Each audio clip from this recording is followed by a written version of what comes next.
মাত্র 4টি উপকরণ দিয়ে এই রেসিপিটি একবার হলেও ট্রাই করে দেখতে পারেন। গরমের দিনে প্রাণ জুড়ালো এই রেসিপি সবাই চেটেপুটে খেয়ে নেবে। লোভনীয় এই রেসিপি।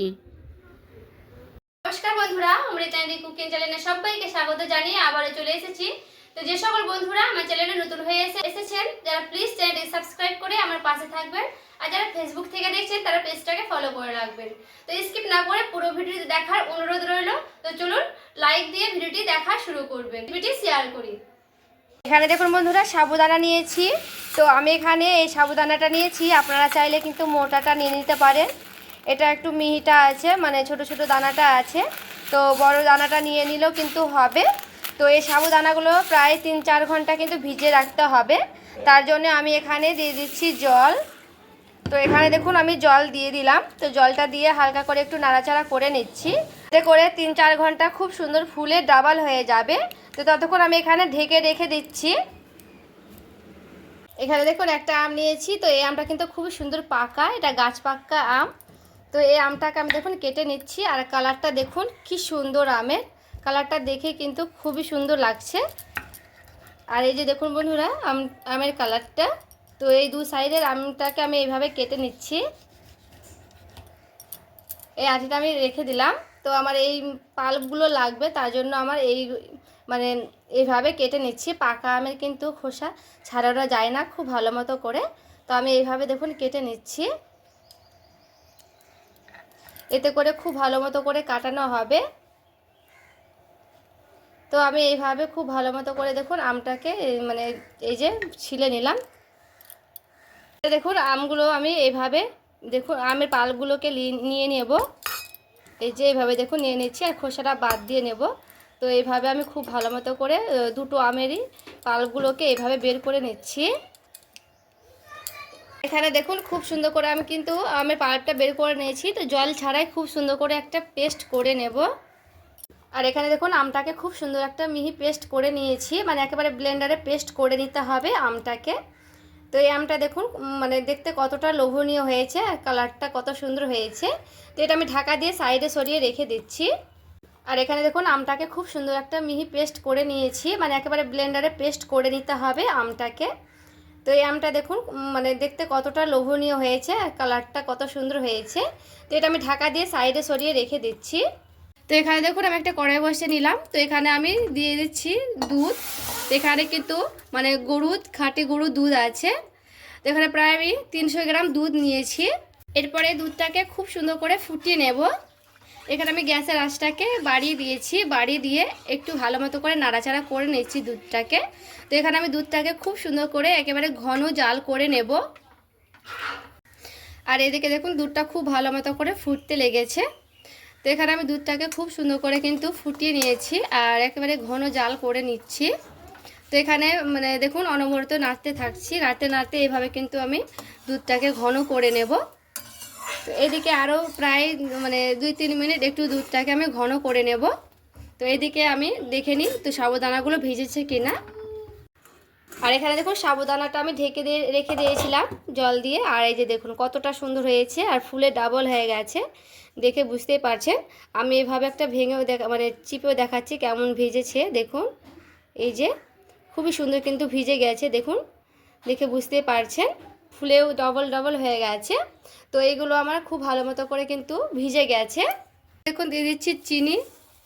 তো এখানে আমি প্রায় 2 বাটির মতো দিয়ে দিচ্ছি চিনি, কারণ মিষ্টিটা কিন্তু একটু বেশি লাগবে। আপনারা যেমন মিষ্টি খাবেন তেমন কিন্তু চিনির ভাগটা দিয়ে দেবেন। তো এখানে আমি প্রায় 2 বাটির মতো কিন্তু চিনিটা দিলাম। তো এখানে আমার চিনিটা গলতে থাকুক ততক্ষণ। তো দেখুন একটু ভালো মতো করে আবারও নাড়াচাড়া করে নিচ্ছি। আমি গুঁড়ো দুধ গুলে নিয়েছিলাম। তো আমি 1 বাটির মতো কিন্তু গুঁড়ো দুধটা দিয়ে দিলাম। একটু গুলে নিয়ে দেওয়ার চেষ্টা করবেন, এতে করে একটু ভালো হবে, যেহেতু গরম আছে দুধ। তো মানে গুঁড়ো দিলে কিন্তু দুধটা মানে কালারটা একটু অন্যরকম হয়ে যাবে, মানে ছানা কেটে যেতে পারে, তার জন্য। তো এইভাবে আবারও একটু নাড়াচাড়া করে নিচ্ছি। গুঁড়ো দুধটা দেওয়ার কারণে কিন্তু একটু দুধটা খুব সুন্দর ঘনত্ব আসবে।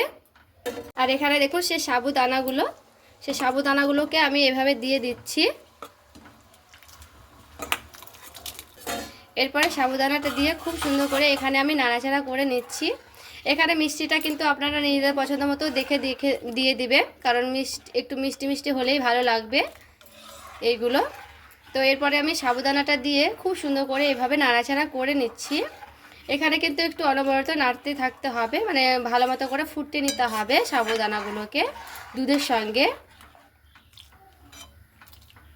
আর এখানে দেখুন নাড়তে থাকছি, আর দেখুন কতটা ঘনত্ব হয়ে এসেছে। যেহেতু না সাবুদানা একটু মানে আরও ফুটতে গেলে একটু ঘন ঘন হয়ে যাবে। তো এখানে আমি বেশি কিন্তু নাড়াচাড়া করব না, একেবারে কিন্তু গলে যাবে। তো সাবুদানাগুলো দেখুন একটা গোটা গোটা রয়েছে। এখানে আমি যে আমের পাল্পগুলোকে মানে পেস্ট করে নিয়েছিলাম, এরপরে আমি দিয়ে দিচ্ছি সেই আমের পেস্টগুলোকে। এরপরে আমের পেস্টটাকে দিয়ে খুব সুন্দর করে এভাবে নাড়াচাড়া করে নিচ্ছি। আর দেখুন কতটা ঘনত্বটা আসছে এইভাবে।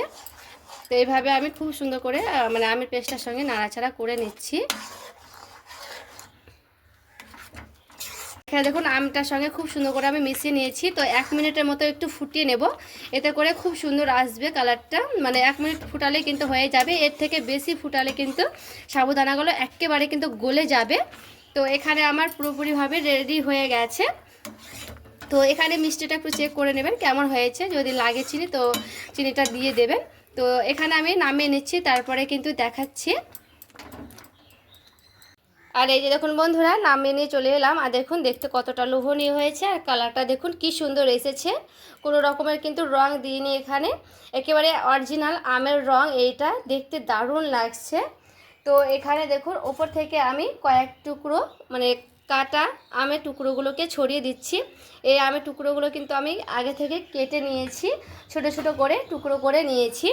তো এভাবে আমি হালকা করে দেখুন দিয়ে দিচ্ছি। এখানে আপনারা দিতেও পারবেন কিন্তু নাও দিতে পারেন।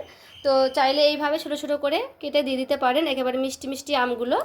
তো এখানে এইভাবে আমি রেডি করে নিয়েছি। তো এইভাবে মানে ঠান্ডা হয়ে যাবে পুরোপুরিভাবে এই রেসিপিটি। তারপরে ফ্রিজে রেখে দেব, তারপরে 1 ঘন্টা পর ফ্রিজ থেকে নিয়ে আসবো, তারপরে আবারও আপনাদের সামনে নিয়ে আসছি। আর এখানে দেখুন বন্ধুরা, আমি ফ্রিজে রেখেছিলাম প্রায় 1 ঘন্টার মতো, আর দেখুন ঠান্ডা হয়ে জমে গেছে কি সুন্দর। তো এইভাবে ঠান্ডা ঠান্ডা ডেজার্ট একবার হলো তৈরি করে দেখবেন, খেতে তো দারুণ লাগে। আর দেখুন ফ্রিজে রেখেছিলাম বলে একেবারে মানে কি সুন্দর হয়ে জমে গেছে, দেখতে কিন্তু দারুণ লাগছে। তো এইভাবে আপনারাও কিন্তু একবার হলো ট্রাই করে দেখবেন, খেতে দুর্দান্ত লাগে। আজকের এই রেসিপি কেমন লেগেছে বন্ধুরা অবশ্যই আমায় কমেন্ট করে জানাবেন। আর ভালো লেগে থাকলে প্লিজ একটি লাইক করবেন, চ্যানেলটাকে সাবস্ক্রাইব করে আমার পাশেই থাকবেন। তো দেখা হচ্ছে আরও একটি রেসিপির সঙ্গে। সবাই ভালো থাকবেন, সুস্থ থাকবেন।